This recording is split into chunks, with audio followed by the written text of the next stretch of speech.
Welcome, teacher friend. I'm Lori. And I'm Melissa. We are two literacy educators in Baltimore. We want the best for all kids, and we know you do too.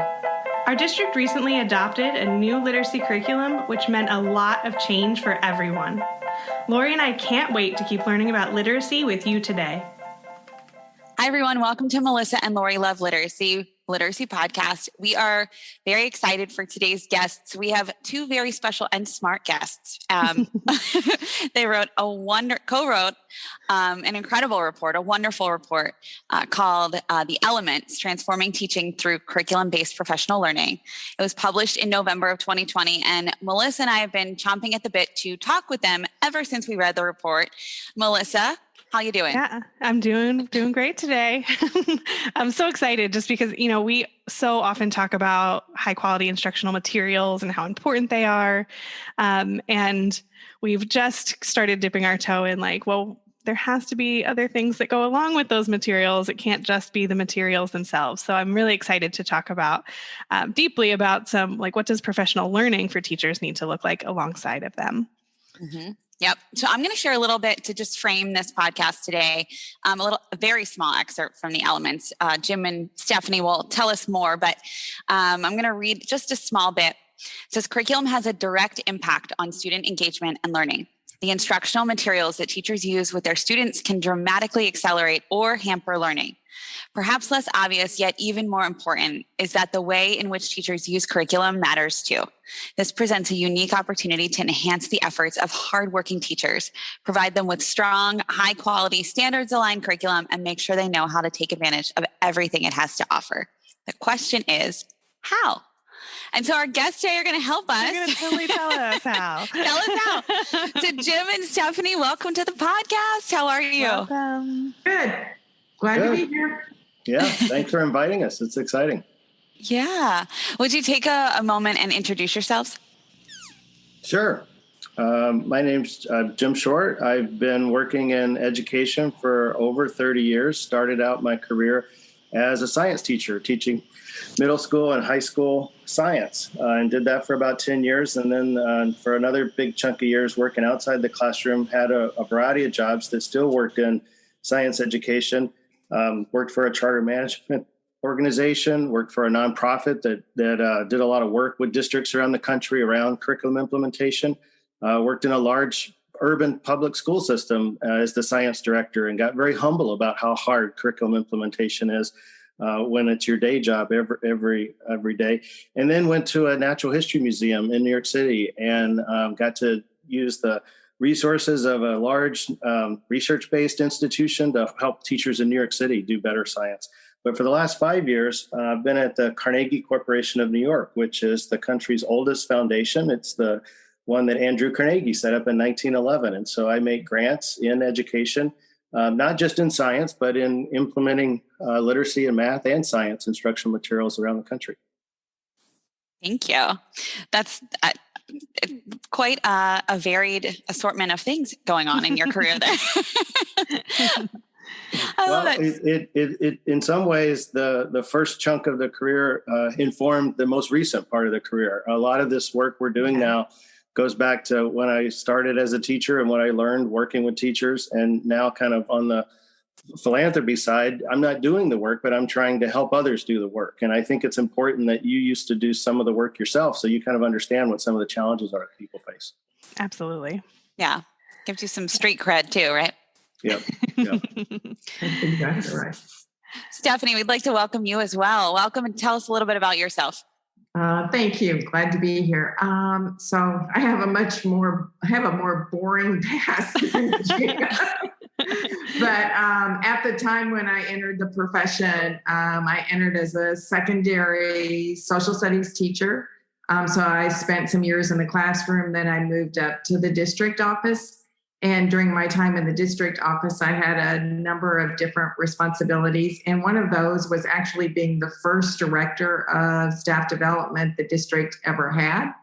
And during that time, I was introduced to an organization that was called the National Staff Development Council. I went to a conference. I became enamored with the organization. And within about 3 years of that, I was invited to become the first associate director of the organization and the third person hired by the organization. There were only 3 of us when I got there. And I spent my career there, basically doing everything except being the business manager. And my last 10 years at the organization, I spent as the executive director. So I tell people I went really deep into one area, adult learning, professional learning, and how we focus on the adults in schools and support them in order to get the outcomes we want for students. I know a great deal about that. I also, in order to kind of get my street credit while I was working at NSDC before it became Learning Forward, I ran for my local school board and served 3 terms there. And that kind of helped me in being able to figure out how to communicate with superintendents and school boards around the messaging regarding professional learning.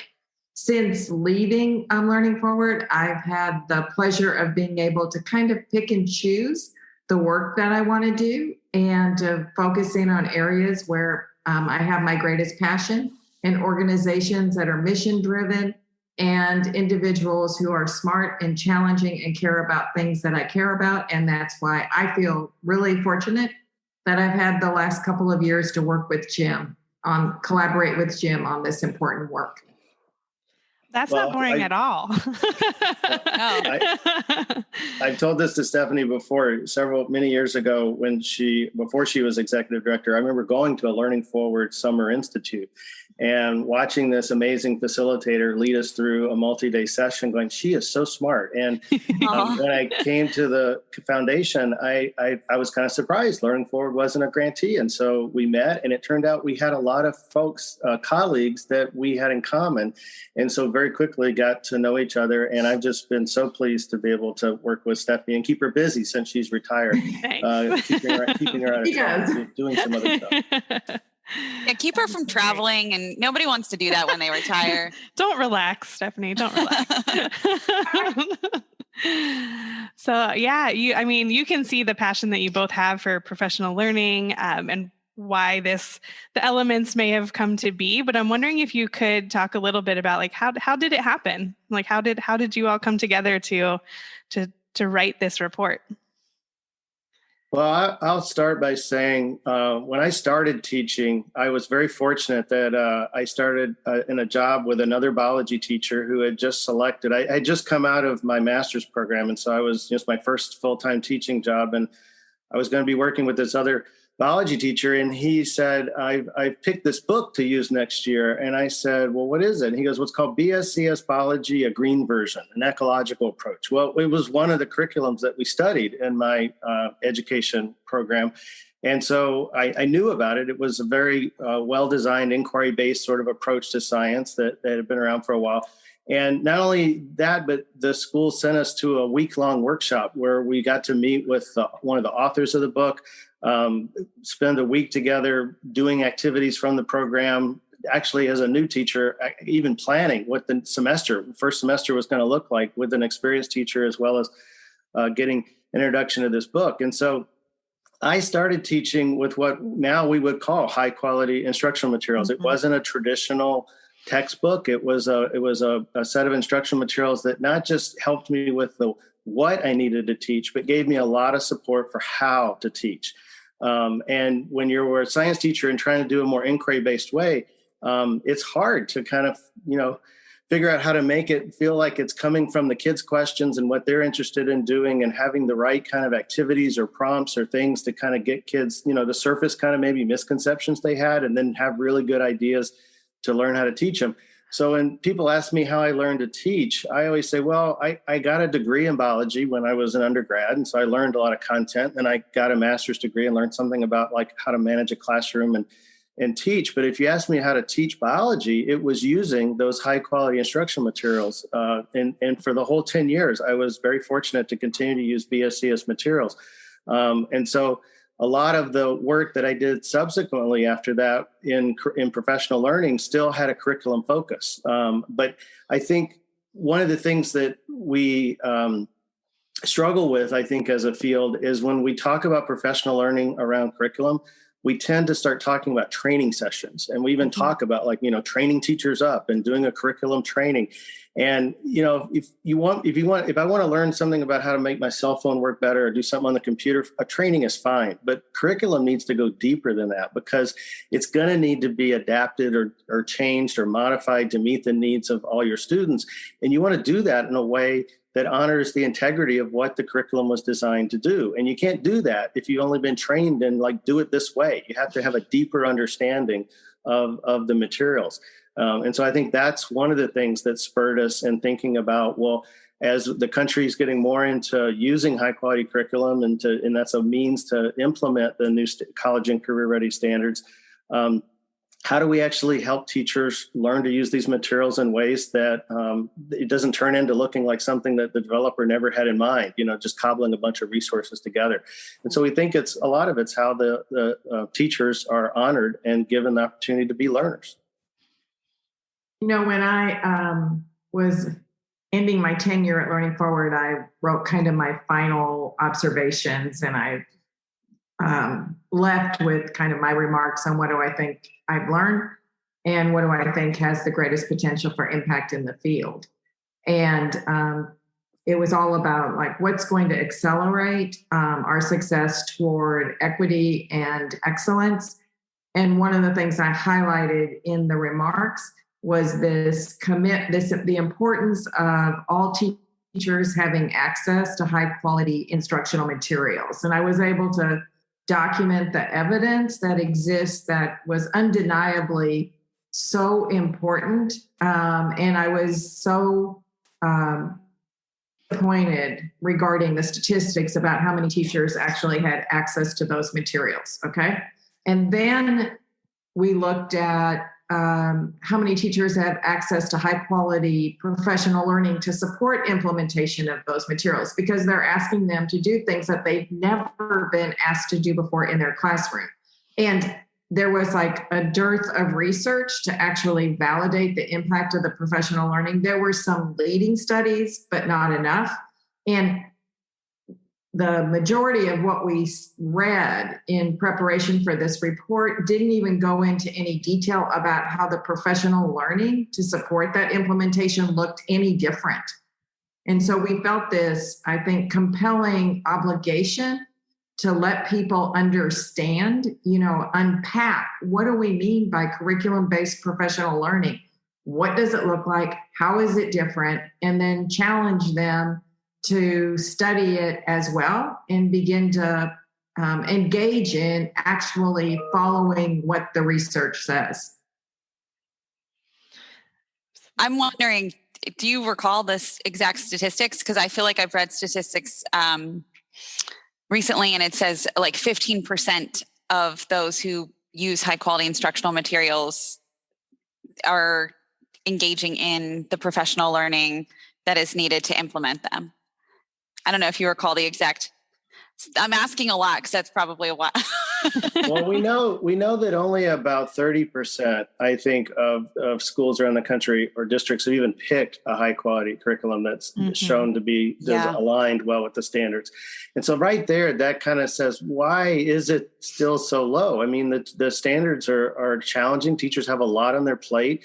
And I think part of it comes from, I know when I went through my own teacher preparation program, you're sort of left with the idea that the teacher is the curriculum developer, right? And even in your methods course, or your final project is design a unit, And again, I go back to the 10 years I was in the classroom. Yes, I made changes to materials, and the kids were different every year, but I had a core set of materials that I was building the curriculum from that didn't change, that were designed to be inquiry-based and meet the needs of what kids need to know and be able to do.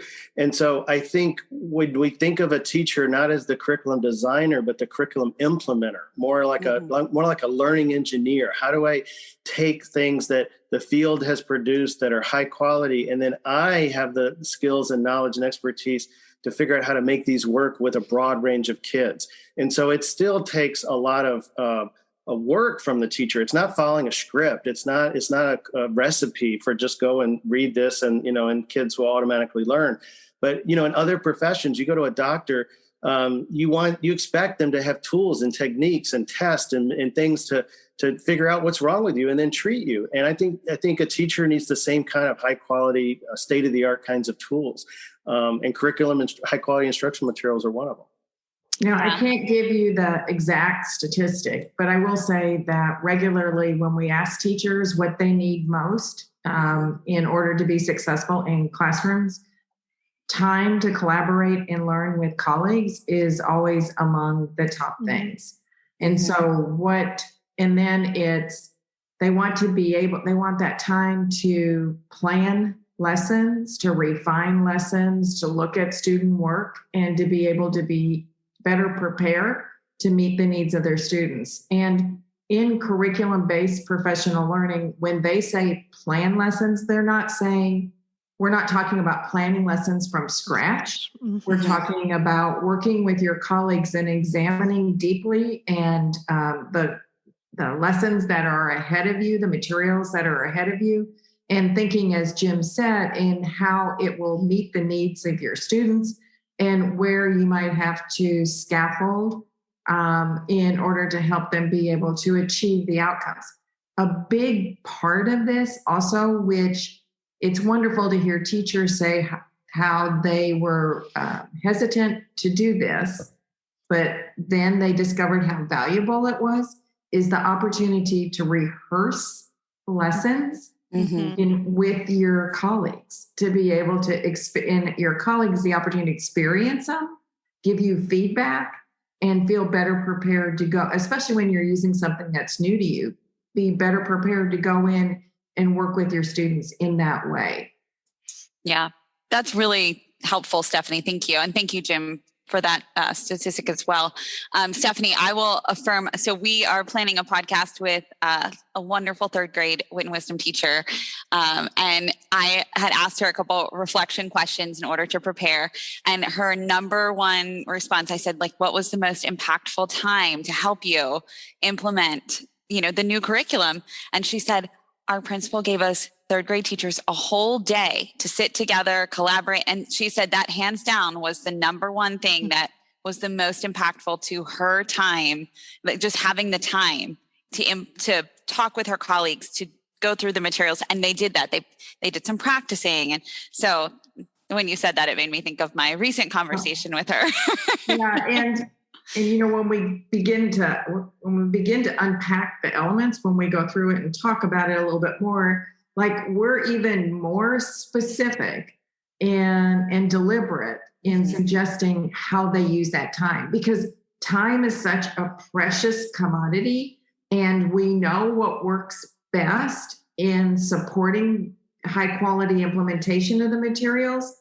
That while I love hearing what the teachers said about the value of the time, if we could even provide protocols and guidance and a skilled facilitator, and that's not to say she didn't have it. No, but you're making a great point. And if there's research out there that tells us how the time can help us, right? We need to be using that and implementing that. So the first step is the time.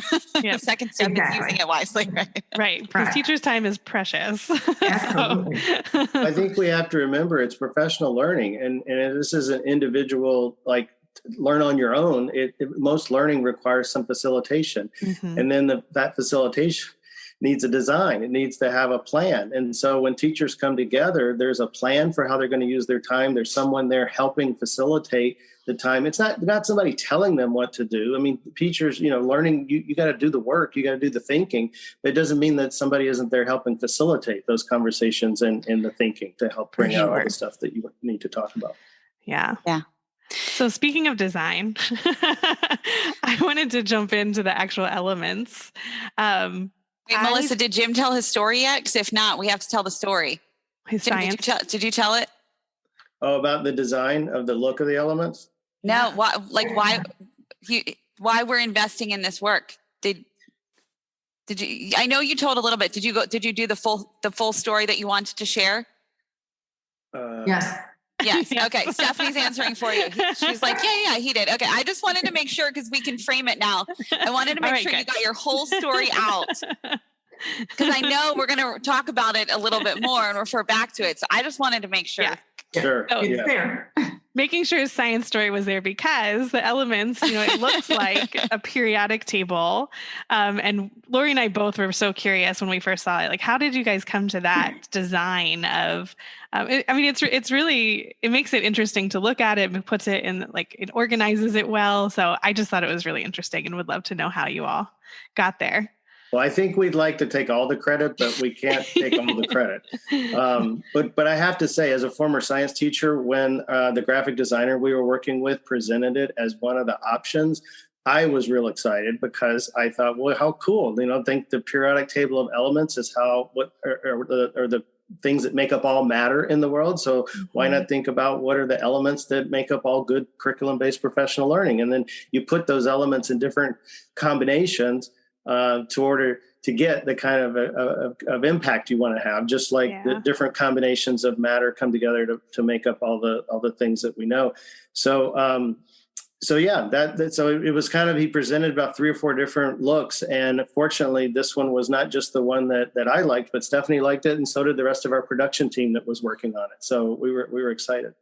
Meanwhile, you're like rooting for it in the background, like silently cheering science, go elements. Well, I've actually gone in and looked at there's groupings about why things are in the columns and in certain places of the periodic table. And that defines how elements interact with each other and how things are attracted to each other or don't react with each other. And I haven't quite figured it out, the metaphor, to see if I can use that same thing to talk about the way these different things come together in combination and then create energy or create exciting learning designs in curriculum-based professional learning. But I'm pretty sure something's there. The idea is you don't just hone in on one part of the periodic table. You have to pull from different parts of it, and it's how you mix those things together that make powerful learning experiences. Yeah. It's interesting because when I looked at it, I know I shared this with you all, but I looked at the orange elements, if you will, and to me, they were very representative of the human, like the people aspect of this work. And I loved that they were central, and I noticed that. And then I was like, well, maybe I'm just overthinking this. Maybe there was some intention, but there was, after speaking with you all, it was exciting to learn that there was intentionality in that and the placement of those specific elements. So I thought that was pretty neat to share and to elevate on the podcast, because there are so many intentional messages, even just within that elements graphic. But I'm curious what the primary message is that you hope people take away from this report. So I'll say it first and then Jim can reinforce it, I'm sure. But I think the primary message is that it seems pretty simple, but it's really, the whole ideas in here are pretty complex to implement. But the main thing we want people to take away is that we want educators to experience through professional learning the kinds of learning experiences we expect them to create for their students. That's, basically it. That should be the centerpiece of all professional learning. Yeah, you're asking teachers to teach in a way that probably wasn't how they learned themselves. So how am I supposed to teach if I've never experienced that kind of learning myself? And so that's the opportunity for curriculum-based professional learning, to give teachers the opportunity. They deserve the opportunity to experience the kind of curriculum that then they're going to use and teach with their students. So they'll actually know what their students are kind of feeling and what they're going through because they experienced it themselves in professional learning with their colleagues. And done well, it's not like, I'm sure you all have experienced in your career role playing. Mm-hmm. This isn't role playing. This is really deep. It's a quality experience where I'm experiencing it as my students will. And at the same time, and at a very different point, I'm reflecting on where my students would have been challenged, how might some of my other students responded differently, what moves will I make as a teacher to assist there? And at the same time, why is this different? How is this different? And why is this better for my students? And I can't do that by looking at something on paper. I have to sit in the moment and be the student before I'm able to actually then process as the teacher about what is this asking of me that is different than what I've done in the past. And everything Yeah. Stephanie just talked about is using the student-facing materials in the curriculum. I think so many times we do a little dipstick of an activity to give teachers a taste, but then we go right to the teacher-facing materials. And that's just sitting and reading all of the support and all of the connections. But when you're working in the student materials, you're really kind of putting a learner hat on, and you're engaging in the task, you're reading the text, you're doing the investigation. And that's a different kind of learning that sort of models than what you're going to need to facilitate when you're the teacher doing it with your students. Yeah, I'm glad you mentioned that. I know you have me really thinking, because I was thinking about my own professional learning I've had throughout many years and thinking I've had pieces of these things, right? So when you talked about the elements all coming together and making it, it's all of it together. It's not doing a role play over here one day, or, looking at the student materials for one session over here. Now check that off the box, but that it's really bringing it all together as a whole. So I'm going to let you all talk more about that. Like, how does what you describe in the elements differ from what traditional professional learning usually looks like? So let me start, and then Jim, you can add. Like traditional, when our district would adopt, a new curriculum, then typically the publishers would come in and they would do an orientation to the materials, right? And then the teachers might have some time together to kind of review the scope and sequence and figure out where they're all going to be at the end of the first 6 weeks, and be prepared to give whatever tests needed to be given, wash our hands, and we're basically done. You all have been prepared to use the new curriculum, okay? We pay attention in curriculum-based professional learning. You pay attention to the different phases of implementing curriculum. And there are very specific things that need to happen during the launch period, so that experience that you had with that publisher, put that away. We create something very different through the launch. And we think about launch, and I'm going to ask Jim to talk about what launch looks like in a second. But then we think about, what do we do then to support beyond the launch? Like, we are very specific in planning the experiences, the variety of experiences we want teachers to have to be able to support implementation throughout the year. And then we also think about, even beyond that first year, what do we do in terms of like maintenance of effort to make sure we even keep getting smarter and better with the curriculum. So curriculum is always at the centerpiece of of where we're focusing our professional learning. How we're focusing it may shift. But Jim describes beautifully what is a great launch experience. So I want him to talk about that part of it. Yeah, so a lot of it does go back to when we were talking about time. I think the launch PD has a couple of goals it needs to do. One is, obviously teachers are going to have questions depending on how much they've already seen the curriculum or how involved they were in the selection of the curriculum. But the launch session is not a lot of talking to teachers. It's got to be engaging them in the materials themselves. And so they need to have a common experience in the materials, and it needs to be relevant to what they teach. So don't pick a common experience that's outside of the grade level that they teach. It needs to be relevant. And I would go as far as a multi-day launch event. Teachers would experience all the lessons in a unit to get that arc of instruction and really understand the instructional model, and not just have somebody tell them about this is the way the instructional model works, but have them reflect on their own experience being a learner in the instructional model.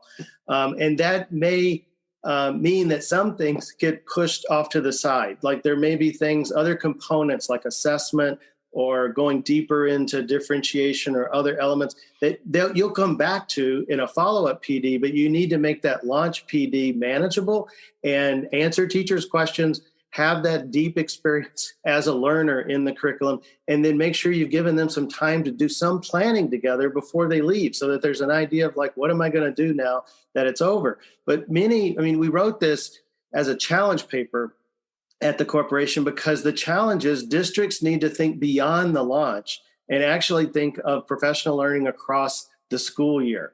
And so in my ideal world, teachers come back and get some professional learning, maybe not as long as the launch, on every single additional unit that they're going to teach in the unit, in the course. I think sometimes we think if we just go deep enough in one unit, they'll get the idea and they'll be able to figure the rest of the units out on their own. But the content may be different. The way the content's being taught could be different. It may, by experiencing the curriculum yourself, you're also deepening your own content knowledge because you're doing the task, you're engaging in the text, you're developing the explanation.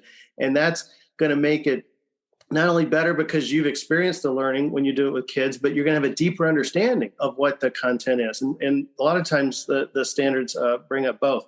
So we want to see ongoing professional learning where you come back, you learn about an additional unit. That's when maybe you go deeper into assessment or how you're facilitating how you're facilitating discourse in the classroom, how to further differentiate in the materials. Schools may have professional learning time set aside, and that time could be used to come in and look at student work or to continue to plan together around upcoming lessons or reflect on lessons that have already happened. Teachers could be given time to go into each other's classrooms and observe each other teaching from the same materials. And so it's not like me watching how Laurie teaches a unit versus Melissa teaches a unit, but we're all working on the same unit. And so I might watch you teach a lesson before I get to that lesson, and that helps me. So there's lots of opportunities, I think, but it does mean looking differently at how we use time and how we organize and have teachers work together. I think one of the important things about the launch is for many teachers who may be skeptical about is this really going to demand anything different from me? Mm-hmm. Or, is this really going to be better for my kids? A part of it is, we're trying to promote that cognitive dissonance that causes people to feel somewhat shaky, and begin to question previous practice, to begin to think about, did they really meet all the needs of their students with what they were doing in the past? Is there an opportunity here to actually be more successful? But am I prepared to do that? Kind of all those things that have to happen before somebody begins to really embrace, and recognize a need to change. And so part of it is participating in these lessons as a student, but another thing that might be used during the launch, and I think you mentioned this, but I'm not sure, is that they may have the opportunity to watch videos of other teachers using the curriculum with students who look like theirs, and maybe recognizing how those students respond that they may not have believed would be a possibility from their own students. And so then again, that continues to promote that cognitive dissonance, because every teacher believes they are absolutely doing the very best they can for their students every day. I mean, every teacher wakes up in the morning and says, nobody says I'm going to give 70% of what I know today to my kids. So, to have somebody raise a question, that means maybe there's something I could learn. Maybe there's something I could do different. That's a powerful motivator. But at the same time, it also causes me to be reflective about what have I done in the past. So, that's part of what that launch experience and promoting the reflection time is about as well. It reminds me of when Lori and I were working on Wit and Wisdom together to dig into the 8th grade curriculum when the first year we adopted in Baltimore. And we kind of were doing it all on our own, just the two of us sitting next to each other, reading through things. And we had a few of those aha moments of oh, I get it. This makes sense of why it's structured this way or why it's different from how I would do it.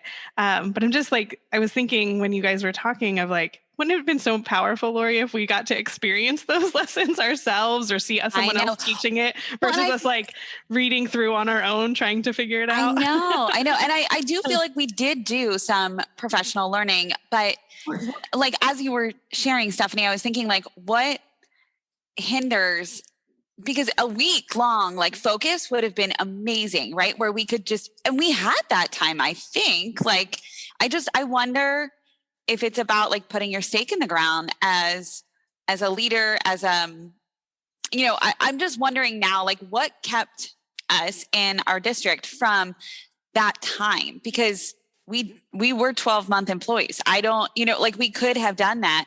And we did do professional learning with Wit and Wisdom. And it did encompass a lot of the qualities that you are, mentioning, which feels very affirmative. But the extended time to really dig into those lesson arcs would have been immensely helpful at the beginning. And so I'm curious, and I know districts say all the time, well, we only have 3 hours or we only have 6 hours. Yeah. And I'm like, oh, we're doing something totally new and 100% different. Like it would, it's like akin to, someone who's like, oh, I want to learn a new exercise routine. And, I only have an hour though to work with you. And I'm like, I can't teach you how to do everything in this very short amount of time and then affect change for the rest of your life so that you have a healthy lifestyle. So, I'm thinking like, what kept us from doing that? And now I'm having flashbacks to like, oh, we should have done it on our own, Melissa, but that wouldn't have been effective either. Well, so the elements there's 10 elements and there's 3 essentials. Okay. Yep. And the last essentials, are the, I'm drawing a blank, so help me. The enabling conditions. Yeah. Okay. And within the enabling conditions is leadership. Okay. And so when you say what held you back, it's probably what held the district back. It's probably that the leadership hadn't recognized that this is where they're going to put the stake in the ground. That of all the things that they can do to promote equity, to ensure excellence, to support teachers, that, they have 1,000 different things that they can do that people have told them work in helping kids. Absolutely. Yeah. And so they're looking across the list and they haven't prioritized the curriculum and support for teachers in implementing the curriculum. And if they had made that priority, they could find the time, because as you know, there are other districts that are adopting Wit and Wisdom, that are adopting EL education, their literacy program, and they make that commitment. They launch with a week.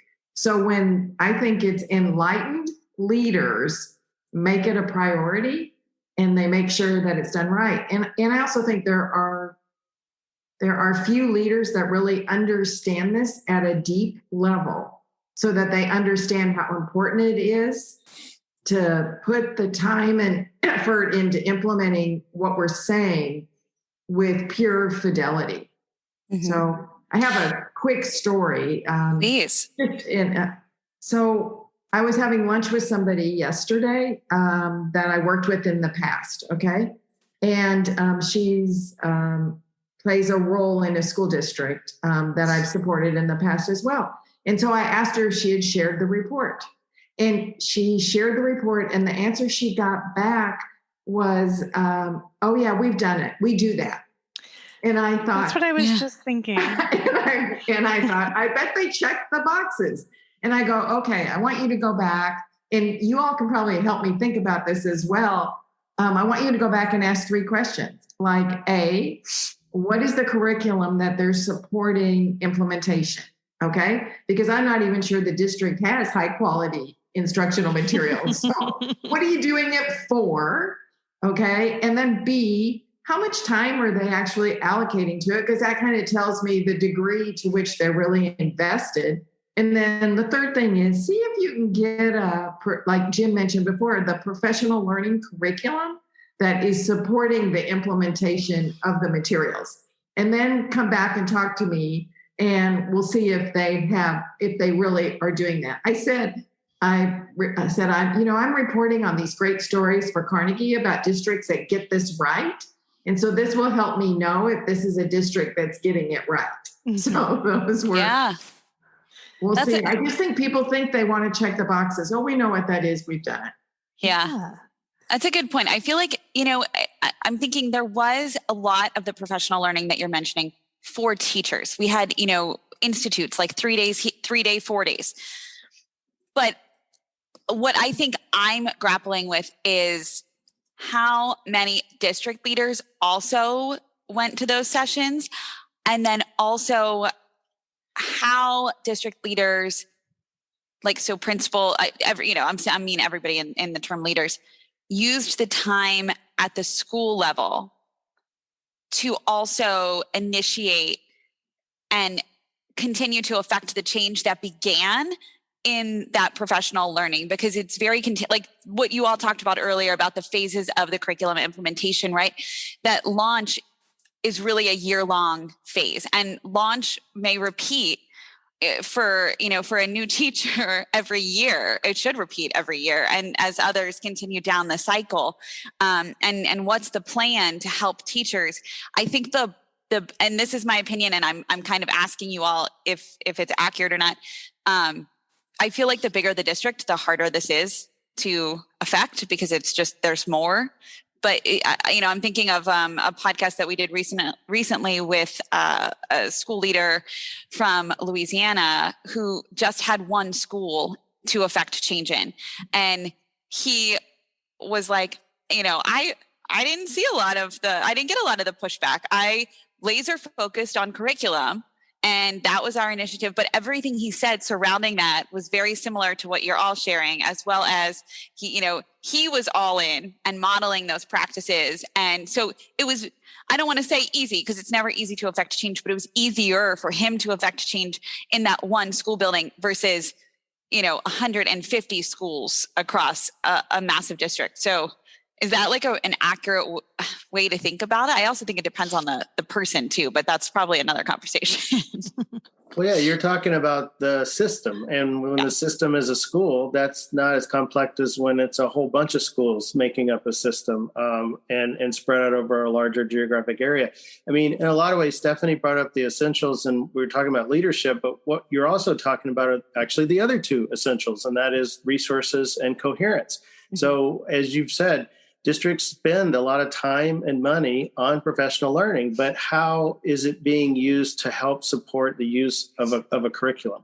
I think sometimes those sessions are about teaching strategies or things to kind of add to the toolkit and give teachers access to more things. But at the end of the day, they leave those sessions and then they've still got to go home at night and plan what they're going to do in the classroom the next day. So when we talk about curriculum-based professional learning, we're actually talking about the lessons, the things they're going to put in front of kids when they teach. And if they're working from a common set of those materials, then the kind of planning they can do together and collaborate and improve those materials to work with students is just going to be greater. And then a lot of what you're talking about is coherence. I mean, so I think it starts with the vision that the school and district leaders have, particularly like a chief academic officer or the assistant superintendent, whoever's in charge of curriculum and instruction. Mm-hmm. They've got to have a vision for what teaching and learning looks like, and it's got to be shared across the district. And then curriculum, high quality instruction materials and curriculum-based professional learning are just a means to say, here's how we're going to implement this vision. And so when you're working with these high quality materials, it's not that you forget about the standards. You don't have to worry about them as much, because now you're working with the materials that are aligned with the standards and aligned with that vision. So you can really dig in to what are the materials trying to teach me about ways of engaging kids in this deep content and helping them start to put the pieces together to develop these deep ideas. And when that focus doesn't change, it stays consistent, and everything the district's doing is sort of connected to that. That's what coherence is. But we don't always do that. It's like, what's the favorite phrase in teaching? This, don't worry, this too shall pass, and the better teachers always know that this is just a fad. Well, that's part of the problem is you're not knitting things together and connecting things. And so that's the role, I think, of leaders in a district, is you've got to help build that coherence so that teachers can keep their focus on their kids and focus on teaching. Such a good point. I'm also one to say for those listening, the Elements is linked. If you're curious, we're talking about colors, we're talking about the essentials, we're talking about elements. I've linked the report in the show notes, so if you want to pull up the visual, you can do so. But Jim is referring to the essentials, which are at the quote bottom as I assume as the foundation. I'm making some inferences here. You can nod and affirm. Okay. Leadership, resources, and coherence. And then there are elements that, go into impacting those essentials. And, such as there's core design features, functional design features. There's the orange ones that I mentioned from earlier, which are, I interpreted them as like the human aspect of it. And then there's also structural design features. So I just wanted to pause and name that for those listening so they could have a little framework in their brain and we can build some schema for them while they're listening. And also want them, get into the report because it's incredible. So yeah. Could you all actually tell us about those features a little bit, like those categories that Lori just described? Sure. So as Lori said, and it's great working with former literacy teachers because you guys talk about schema and talk about structures. And so when we thought about all these— get all the symbolism. Exactly. So when you think about all these different elements, you got to start putting them into categories. And they're all design features. They're all things that inform the design of curriculum-based professional learning. But the core design features are kind of like, well, what's the main purpose here? What's the primary goal of curriculum-based professional learning? And so obviously it's about the curriculum. So we've been talking a lot about what constitutes high quality instruction materials. And we're talking about not just materials that provide the what, but a lot of support for the how. So we're talking about, high quality instructional materials, many times that have been reviewed by outside organizations like Ed Reports. No one's going to put out curriculum and say, yeah, ours isn't really high quality, but we think it's really cool. Don't you use it? I mean, everybody's going to claim their stuff is high quality. So you need to have some That's right. Yes. I just had a teacher call me yesterday at 7:00 at night. And she said, we're looking at new materials for math curriculum. And I said, okay, hold on. Let me send you Ed Reports. I was like, don't pick anything less than all green. Like this is your starting point. And you please don't just pick anything. And some of the ones they were reviewing, it was like orange. I was like, no. So you're right. There's so many things to choose from. And if you know better, do better. We've got to do better collectively. Well, sometimes I think curriculum-based professional learning starts with teaching teachers how to look at materials, how to look. Maybe they need a professional learning process to actually pull apart the materials and analyze them and understand why they're put together the way they do. Most teachers, like most of us, do a thumb test and we kind of flip through materials and it either looks like what we're used to teaching with or it doesn't. And many times these reform-based materials are ones aligned more with the standards. They don't look like maybe what we used to teach with. And so there may need to be even a professional learning process for even how to look at materials. I did my dissertation on something like that, helping science teachers look at materials. And many times they would come back after that experience and go, I'll never look at materials the same because you've given me a way to look at them. That now I have a set of expectations of what materials are supposed to help me do. And they don't lose that. So curriculum is a core design feature, obviously. Transformative learning is a core design feature. And it goes back to when Stephanie was talking about creating that cognitive dissonance. If you sit in professional learning and you're not thinking, you're not learning, right? I mean, that's just the reality. And we learn through our experience. We don't necessarily learn because someone gives us a good rationale or convinces us of this is how you ought to do it. You could try that and you might get some short-term change, but the long-term change is going to be when you've had a set of experiences that all of a sudden now you think about things differently. You may even start to change your beliefs based on those experiences. And so that kind of learning is the result of deliberate design. And so we need to think about transformative learning is when you have experiences that change deeply held beliefs and ideas that you have. And then the third core design feature is around equity. And this is, I think, core now, particularly because of making sure that we have high expectations for all students. Like Stephanie said before, teachers want to do good for their students. And sometimes that means we meet kids where they are to help them with the learning. But what if where they are is a grade 2 level or 2 below where they should be? So now my challenge is I need to meet kids where they are, but I have to move them onto grade level content. Otherwise, I might be helping them learning and they might be engaged, but they're not working at the grade level that they need to be at. And so one of the things teachers have to really come to grapples with, I think, in using high quality materials is meeting kids where they are, moving them onto grade level content. And that requires a lot of complex decisions that they have to make. We're talking a lot these days about learning loss and about acceleration. And again, I used to be a science teacher, so acceleration means go faster. And it's like, no, we're not talking about going faster, but we're talking about moving on to grade level, keeping kids focused on the work of the grade level, and then whatever differentiation we have to do to help kids move on to that, whatever scaffolds we need, and so forth. And so equity is there's other dimensions, I think, of equity, but I think that at the core, that's what we're talking about is high expectations for all kids. And then on the right, in the design are the structural design features. Those are collective participation models in time.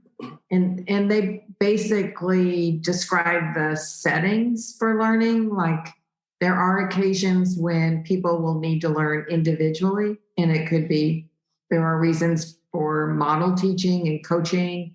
And there are times when collective learning, as we've described already. And then they also kind of describe the parameters in which we are sometimes forced to work. The amount of time that we're going to have for this to take place will kind of guide us in what we can accomplish and when it will take place as well. So that's the structural design features are probably the things that people are most familiar with. And they deal with those all the time, and they're the parameters are also the limitations of what we can accomplish. And then the third part of design features are the functional ones, or the orange ones that Laurie was talking about before, that kind of struck her as the more human-centered ones. These were actually the ones I think we end up talking about the most, because I think they're the most neglected parts of high quality professional learning. I totally agree with that. Yeah, this is like, so how does it work? We know what the focus is on, we know what the structures are, but how does it work? So in some ways, it's like the pedagogy of curriculum-based professional learning. And so one of these elements is learning designs. So this is not putting a PowerPoint presentation together and saying, here's my professional learning session that I'm going to run the deck and follow the script. But it's really thinking about what's the learning design that I'm going to create for the adult. So it's the adult professional learning curriculum. And because this is learning to use new instructional materials, it gets back to what we said before about teachers needing to experience the learning. So we talk about this idea of a teacher hat, student hat. So put your teacher hat aside and put your learner hat on, your student hat, and in the design of the professional learning, give teachers the chance to actually experience it. And so that happens, like I said before, as the result of deliberate design. And so we're really trying to get people to think about what's the design. This helps move it away from that idea of a training session to professional learning. And then another one of these elements is about beliefs. If we're going to have a transformative learning experience, we're going to have to tap in to what do teachers believe? Do they think all kids can learn? And what do they think high quality instructional materials are? And how do they think they ought to teach certain topics in their discipline, or what are certain effective strategies? And so sometimes this can be addressed by the kinds of prompts that you give teachers to talk about at their table or with partners, or share in the room, or chart and make visual, so that the thinking of what people have in the room goes visual. And so you need to surface beliefs. And then many times they're not going to be consistent with the vision of what these curriculum are trying to do. And so we constantly have to kind of come back and keep revisiting those beliefs throughout professional learning. And then reflection and feedback. So this is not, it's teachers reflecting individually and in groups with each other, but it's also looking at the data on how students are learning, how we're using that to kind of inform professional learning. The feedback could be through coaching, or someone that you're working with that has more expertise in the curriculum and that's giving you feedback. So there's a lot of different ways to think about reflection and feedback as part of the pedagogy. And then the fourth one is around change management. And this is where we think about how are the teachers feeling about what's their attitude toward this change? When you two were talking earlier about working together on Wit and Wisdom, you were sort of what I call the early adopters. You were willing to take that time and find each other and work together and dig into the curriculum. And they're going to be teachers like that, but they're also going to be teachers that are more skeptical about this, or kind of go, yeah, that may work for Lori and Melissa, but that's not my style. This isn't how I like to teach. And so we're going to have to think about what's the change management process of learning more about what are teachers' concerns, and then using those concerns and building them into future types of interventions to support people in their professional learning journey. I just love the functional design features because, like you said, I think it just gets ignored. From my experience, at least, I haven't seen that be addressed, and I've seen things almost the opposite. As we adopted a new curriculum, and I hear a lot of like, well, why aren't teachers just doing it? like they just need to do it, or like some accountability to try. Like, well, if we just go in and we're observing and seeing what they're doing, and then we'll have a conversation with them after, that'll get them to do it. I actually heard one time someone say like, I don't even really care what the teachers think anymore. I just need them to do it. Just need to do the curriculum. So I just love like that. This is part of it. Like, these are humans, and they have their own beliefs, and there's real research behind. It's the hardest part of it. It is the hardest part. And it's also how you lose people, right? You lose people if you don't address those things, but lose them meaning like, they could just leave, but they also just might check out. Right. And what's interesting is if you took everything you said about the way we sometimes just expect teachers to, do the curriculum, would we ever go into a classroom and have that attitude toward kids as learners and just say, just do the task, just do the work, do what I'm telling you to do? We would say, no, that's not good teaching. That's not what learning looks like. So I think part of it is putting a mirror on professional learning and saying, is this really model and is consistent with what we know about how people learn? And whether you're an adult or whether you're a kid, there's still some ideas there about what we know about how people learn. And so the functional design features really are trying to bring some of that kind of thinking into the design of curriculum-based professional learning and make it model the kind of learning that goes on in the classroom. Yeah, that's a great analogy, bringing the kids into it. I want to be respectful of your time. I know we've been chatting for a long time. Do you feel like, I feel like we could talk to you for a whole nother several hours. So short of doing that, would you both like to, share any last final words on the elements or share any advice? I'll just leave this open-ended to both of you because I feel like you've shared so much wisdom so far. How do you want to go out with this podcast? Stephanie? So I want to end with this, that writing about this work is 10 times easier than doing this work. That it is, to do this well is probably one of the greatest challenges that somebody will accept, which is why the Carnegie Foundation wrote a challenge paper, I'm sure. But on me personally, when I'm now asked to lead or create any sort of learning for adults, I have to challenge myself to make sure I am implementing what I have written is so important. And it is the most difficult design work I have ever done. Even thinking about a podcast and how do you represent some of these ideas in a podcast by not just teaching the idea, but giving examples, hoping you're creating reflection among your listeners. It's this is really hard stuff, but incredibly, with incredible potential to make a huge difference in what happens in classrooms. I'm so glad you said that, Stephanie, because when you see the clean elements and it's these all make sense and it looks so good. And I think it's really important to know the reality of it is a lot messier and it's difficult. Well, as I was listening to Stephanie say that, it reminds me when I left the classroom and started working more in professional learning outside the classroom. I remember getting really frustrated that like, man, working with these adults is so much harder than working with kids. And there was even a time that I thought, I'm just going to go back to working in the classroom because I knew more about like what was going on there. And it was around that same time I went back to school and got exposed to some more ideas in graduate school. But I also started working with colleagues that to this day still have shaped a lot of how I think about professional learning and pushed my thinking the same way Stephanie's talking about what we hope this report does, so that when you talk about stuff and then you think about your work, you put your mouth where your work where your mouth is. Like you really start doing what you've been preaching to folks. And for me, the thing that gets me excited about this is I feel like in education, we're in the business of learning, right? And learning is basically asking people to change. But people don't like to change, right? And so it's kind of ironic that we're supposed to be the experts on learning, which means that we should be the experts on helping people to change, because every day when kids come into the classroom, we expect them to learn. So that means we expect them to change some of the ideas that they have and maybe take on some new ideas or rethink some things.